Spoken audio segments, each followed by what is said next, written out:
As documentary cinematographers, we have to shoot a lot of interviews. Some of us have our go-to setup out of habit or limited options at our disposal, and others are just looking to modify, change, or learn what they want to use based on a certain look. I always found myself working with the same setup, and I don't know if that's because it's what I had on hand or what I heard looked good, but I decided to do a deep dive into the various bounce and diffusion materials to really see what they look like, and to know for myself what looks best and what look I'm after. My name is Matt Porwall, and I'm an award-winning documentary cinematographer based in New York. I've been exclusively shooting for over 10 years, but I'm always looking to improve my skills and share what I've learned with others. This video will break down the multitude of diffusion and bounce materials that are most commonly used, and show how they look, how they affect the light, and when you might want to use them. Welcome to the ultimate diffusion and bounce test.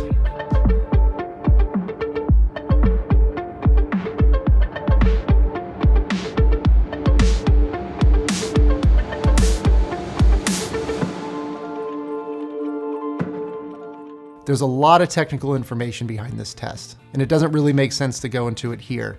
But if you want to read more about the methodology and technical breakdown, you can read the full blog post that I wrote up on my website. I'll be sure to link to it in the description.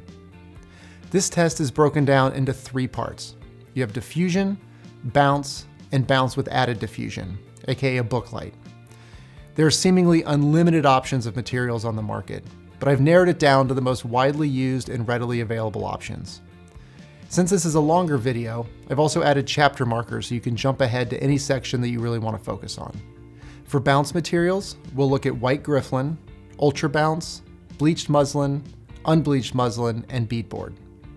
And for diffusion materials, we have full silk, China silk, quarter stop silk, full grid cloth, half or light grid cloth, quarter grid cloth, frost, Opal or Lee 410, half white diffusion or Lee 250, full white diffusion, Lee 216, bleached muslin, and unbleached muslin. You can read a lot more about which light I used, how I determined the light and material placement in the full blog post. But for now, let's get into the materials and what they look like. Depending on the light source you're using, they can be pretty hard on their own and they need to be softened to create a flattering look on your subject. Oftentimes, just throwing a diffusion material in front is all you need. These can range from very faint that only affect the hardness of the shadow while maintaining beam intensity, while others add a lot of overall softness and spread the light beam around. They come in various sizes. You can go from 4 feet by 4 feet all the way up to 20 by 20. You can either tie them into a frame for more rigidity or just hang them from a pipe. Let's take a look at how these various materials change the quality of the light. First, we'll look at a variety of silks. The full silk or white artificial silk offers the most diffusion of the silks, and it adds a significant amount of ambient bounce. In my test, I found it reduces your light output by approximately 1 1/3 stops. It has slight amount of warming to the light, roughly by 300 degrees Kelvin. The China silk or half silk is a lightweight, slightly translucent natural silk fabric, and that offers medium diffusion with a little less ambient bounce than the artificial silks. This also reduces your output by about 1 1/3 stops and only warms the light by 230 degrees Kelvin. The quarter stop silk is a lightweight fabric, offers a thin diffusion but still a significant amount of ambient bounce. Here you lose about 2/3 of a stop, and it has the least amount of warming of the silks at 220 degrees Kelvin. Next, we'll look at some grid cloths. The full grid cloth offers the most diffusion of the grids, but with much less ambient bounce than what you get from the silks. So there's this grid pattern in the cloth, and it really helps focus the light, similar to what an egg crate in a chimera would do. With this, you lose 1 1/3 stops with the full grid, and it slightly warms the light by 340 degrees Kelvin. The half or light grid offers slightly less diffusion than the full grid, but it still controls that ambient bounce. Here you lose about 1 stop, and it warms the light by 300 degrees. The quarter grid offers a thin diffusion, but still controlling that ambient bounce with the grid.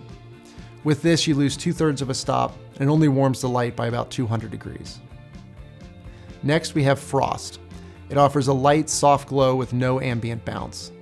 Since it's made of vinyl, the frost holds its diffusion properties even when it's wet, so it's great when you're using it to shoot outside. This cuts the light by 2/3 of a stop, and it warms things up by nearly 500 degrees Kelvin. Now we'll take a look at the 3 diffusions that you get off of a roll. So unlike the ones we've already looked at, these aren't fabric materials, but rather they live on a 4-foot roll that can either be cut to a specific size or just unrolled to the needed length and you can reuse it later. First up is Opal. The manufacturers give all their gels and diffusion a reference number. So this one from Lee is 410. Opal or 410 offers a very light diffusion, and it really just takes the edge off the shadows without affecting the overall shape of the light. This cuts your light by about 1/3 of a stop, and it slightly warms to 240 degrees Kelvin. Next is the half white diffusion, or 250. It offers a medium diffusion with 2/3 of a stop light loss, and a bit more warming at 340 degrees Kelvin. And then there's the full white diffusion, or 216. This offers the heaviest diffusion of the three. It cuts your light by about 2/3 of a stop, and again warms to 350 degrees Kelvin. Lastly, we have the Muslins. These are a dense fabric, and they're primarily used to bounce light, but they can also be used as a very heavy diffusion. Bleached muslin will cut your light by about 2 stops, and it softens the light quite a bit, and warms things up a little bit by 440 degrees Kelvin. Finally, there's the unbleached muslin. So it offers all the same diffusion properties as the bleached muslin, but it adds a lot more warmth at 1420 degrees Kelvin. This is a really nice touch when you're shooting in a warm environment or trying to supplement candlelight or dimmed light bulbs. Now we'll look at the quality of light from bouncing our light source into the material. Sometimes the quality of bounced light is very similar to pushing a light through a diffusion, but in other instances we're able to get a much softer light source than just by adding the diffusion. All of these materials cut the light output by 2 1/3 to 2 2/3 of a stop when you compare shooting the light direct from the same distance. First up is white Griffolyn. It's made out of a tarp-like material, so it's great to use outside. And it comes in various grades, either soft, shiny, or flat. The material is pretty color accurate, cooling the light slightly by 150 degrees Kelvin. Next we have Ultra Bounce. Ultra Bounce comes with 2 sides. You've got a white side on the front that has a soft, even bounce with no hot spot. And then the reverse is black in a flat, non-reflective material, so it's great as a negative fill. It only has a slight warming of 200 degrees Kelvin.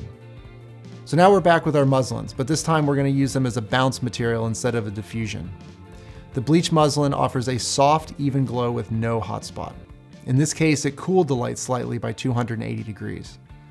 The unbleached muslin, same properties as the bleached muslin, but with added warmth. When it was bounced, it warmed things up by 660 degrees. Finally, there's Bead Board. Bead Board is a styrofoam material that offers a much softer bounce than, say, the Griff. It can be cut into whatever shape and size is required, so it's a really flexible bounce material. You'll often see these being handheld as opposed to hung on a stand. It also comes with a matte side and a silver shiny side, so again, useful for handheld setups. But in this, we're just going to be looking at the matte side. This is the most color neutral material on the list. It only warms things up by 30 degrees. Now we're going to see what happens when you combine bouncing a light within an added layer of diffusion.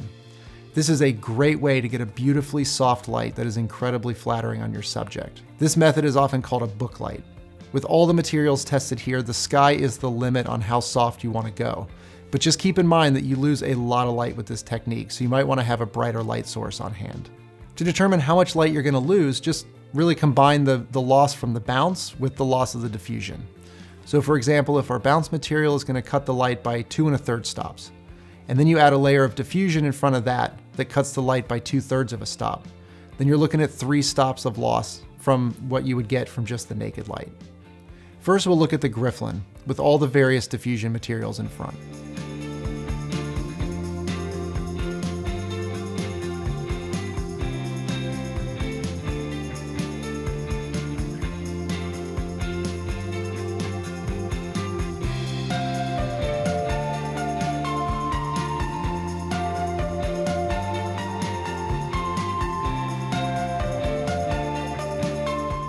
Next, we'll look at the Ultra Bounce.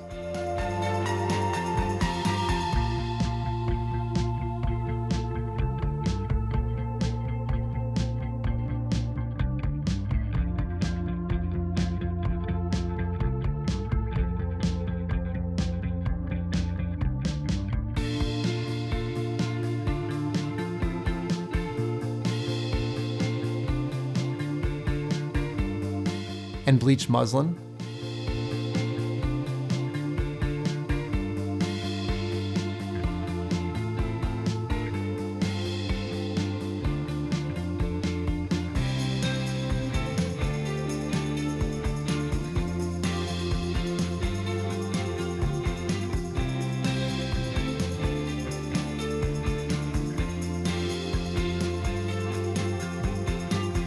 and unbleached muslin.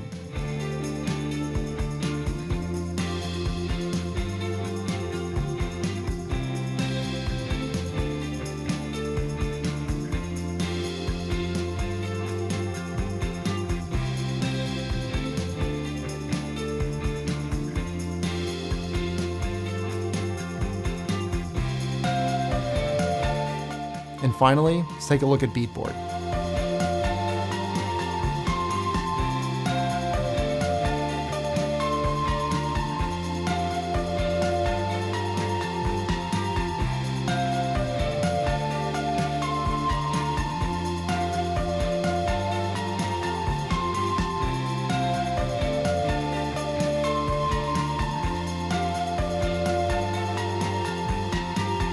Conducting this test was incredibly helpful for me to see how all these materials can help shape the look and feel of the light. Each and every material, whether you're diffusing, bouncing, or combining the two, add its own unique touch to the shape, softness, and color of the light. I am constantly referring to this as I try to decide the look I'm after with a given shoot. It's been a really helpful resource for me, and I hope you find it as helpful as I do. Cinematography is not a mystical power. It's just a skill that gets better with practice and experience. I can't wait to hear what combination you like best. So leave me a comment. Let me know what your go-to setup is and if you found a new one you'd like to try. If you like this video, please consider subscribing to my channel. I've got a lot more content on the way. And so hit me up and let me know if there's anything that you'd like to see as well. Thanks so much for watching.